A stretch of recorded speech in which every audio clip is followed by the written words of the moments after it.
శ్రీకాకుళం జిల్లాలో గిరిజన బాలికపై అత్యాచారం చేసి హత్య చేసిన కేసులో ఒక్కొక్కటిగా బయటపడుతున్న నిజాలు రాష్ట్ర వ్యాప్తంగా ఆగ్రహాన్ని రేపుతున్నాయి.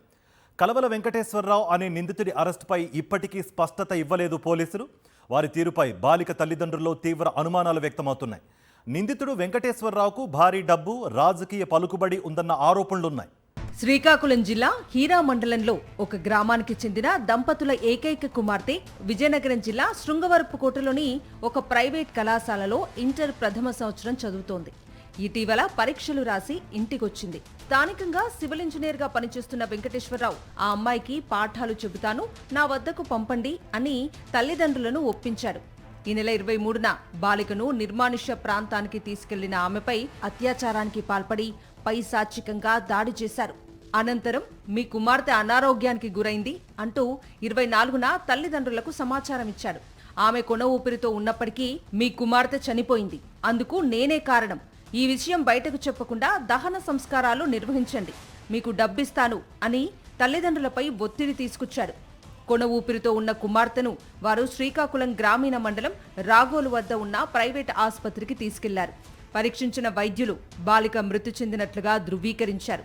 చదువు చెబుతానంటే నమ్మి పంపించాం, మా బిడ్డను చంపేశాడు, నిందితుడిని కఠినంగా శిక్షించండి, న్యాయం చెయ్యండి అని ఆ తల్లిదండ్రులు ప్రభుత్వాన్ని డిమాండ్ చేస్తున్నారు.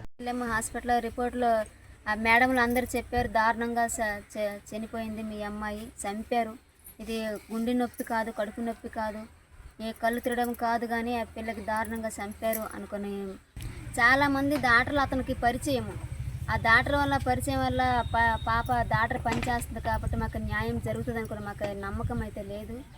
మాకు న్యాయం చేయాలండి వాళ్ళు, ఎందుకంటే డాక్టర్లు పెద్ద పెద్ద డబ్బు గల మనిషి అతను.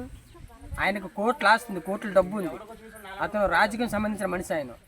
మరి ఆ పిల్ల కానీ నా కూతురు కానీ న్యాయం కానీ జరగకపోతే నేను నా భార్య ఎక్కడ నా కూతురు పోస్ట్ మార్టం జరిగిందో బలగ హాస్పిటల్ దగ్గర అక్కడ మేమిద్దరం విషం తాగి అక్కడ మేము మరణిస్తాం, అక్కడ చచ్చిపోతాం మా ఇద్దరము, నా కూతురు గాని న్యాయం జరగకపోతే. హీరా మండలం పోలీస్ స్టేషన్లో కేసు నమోదు అయినప్పటికీ నిందితుడిని అరెస్ట్ చేశారా లేదా అన్న విషయంపై ఇప్పటికీ స్పష్టత లేకపోవటం పలు అనుమానాలకు తావిస్తోంది. కుటుంబ సభ్యులు మాత్రం పోలీసులు కావాలనే ఆలస్యం చేస్తున్నారని ఆరోపిస్తున్నారు.